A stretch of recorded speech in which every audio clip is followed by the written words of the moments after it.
এক গ্রামে এক বৃদ্ধ থাকতো। তার কাছে ছিল এক অদ্ভুত ধরনের একটা অমূল্য পাথর, যেটা তার বাবার কাছ থেকে পেয়েছিল।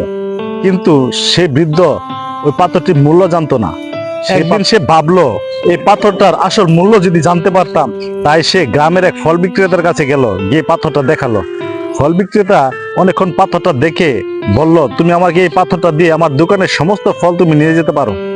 বৃদ্ধ তখন হাসলো, কিছু না নিয়ে চলে এলো। বৃদ্ধ তখন পাথরটা নিয়ে গ্রামের এক জুয়েলারি দোকানে গেল। জুয়েলারি ব্যবসায়ী চোখ বড় বড় করে পাথরটাকে ভালোভাবে দেখলো এবং বলল, এই পাথরটার বিনিময়ে আমি তোমাকে 100 স্বর্ণ মুদ্রা দিতে পারি। তখন বৃদ্ধ লোকটি মুচকি হেসে তাকেও কিছু বললো না, কিছু নিল না, চলে আসলো সেখান থেকে। শেষমেশ সে সেই রাজ্যের রত্ন গবেষকের কাছে গেল এবং রত্ন গবেষক সেই পাথরটি খুব সুন্দরভাবে অনেকক্ষণ ধরে গবেষণা করে বলল, চাচা, আপনি কি জানেন এই পাথরের মূল্য কত?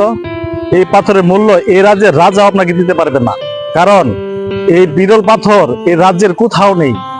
এর দাম অর্থের না, এর দাম অমূল্যতার। এই গল্প থেকে আমরা যা শিখি, প্রত্যেক মানুষের মূল্য ঠিক সেই অমূল্য পাথরের মতোই। যে তোমার মূল্য বুঝে না, তার কাছে তোমার দাম কখনোই ঠিক মতো হবে না। তাই নিজের মূল্যকে কখনো ছোট করে দেখো না। যেই মানুষগুলো তোমাকে বুঝে, সম্মান করে, কদর করে, সেই মানুষগুলোর সঙ্গে থাকো, কারণ তুমি বিরল, তুমি অমূল্য। প্রিয় বন্ধু, তুমি মনে রেখো, নিজের গুণগুলোকে কখনো সস্তা দামে বিকিয়ে দিও না। আরেকটা কথা বলি ভাই, শোনো, নিজের মূল্য তুমি নিজে বুঝে ফেলো, দেখবে পৃথিবী একদিন ঠিক তোমাকেই বুঝে নেবে। যদি আমার কথাগুলো ভালো লাগে, সুন্দর হয়, মনে লাগে, তাহলে একটু কমেন্ট বক্সে জানাও, নিজে অনুপ্রাণিত হব। আর একটু যদি শেয়ার করতে, সাপোর্ট করতে পারো, তাহলে আমি একটু উপকৃত হব এবং কাজ করার অনুপ্রেরণা পাবো। ধন্যবাদ সবাইকে। সবাই ভালো থাকো, সুন্দর থাকো, সুস্থ থাকো। শুভকামনা রইল সবার প্রতি।